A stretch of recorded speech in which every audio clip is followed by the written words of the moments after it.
BJP আৰএসএস মুৰ্দাবাদ মুৰ্দাবাদ মুৰ্দাবাদ হিমন্ত বিশ্ব শৰ্মা মুৰ্দাবাদ মুৰ্দাবাদ মুৰ্দাবাদ শাসন মামা গোবে ৰাইজ কসম খাইছো যে 2026 চনৰে বিজেপি চৰকাৰক ব্ৰহ্মপুত্ৰত দলিয়াই পেলাম।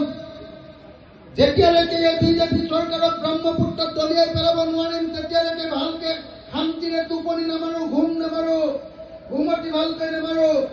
আৰু যিদিনা ব্ৰহ্মপুত্ৰত এই বিজেপি চৰকাৰক যিদিনা দলিয়াই পেলাম সেইদিনা হিন্দু, মুছলমান, খ্ৰীষ্টান, জৈন সকলোৱে মিলি একেলগতে অসমত নাচিম, একেলগতে গাম আৰু কওঁ যে শংকৰ আজানৰ এই অসম আকৌ একেলগতে সকলো জাতি থাকিম।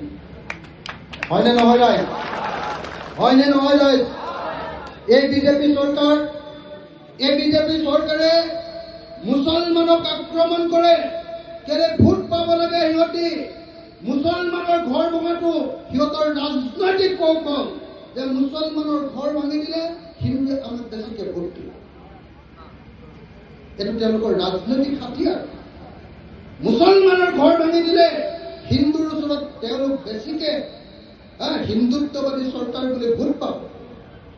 এই বুলি কৈ তেওঁলোকে মুছলমানৰ ঘৰ ভাঙি থাকে আৰু মুছলমানৰ ঘৰ ভাঙি হিন্দুক কিন্তু নিদিয়ে। মুছলমানৰ ঘৰ ভাঙি আদানীক মাটি কিনি দিয়ে, আম্বানীক মাটি কিনি দিয়ে, ৰামদেৱক মাটি কিনি দি দিয়ে।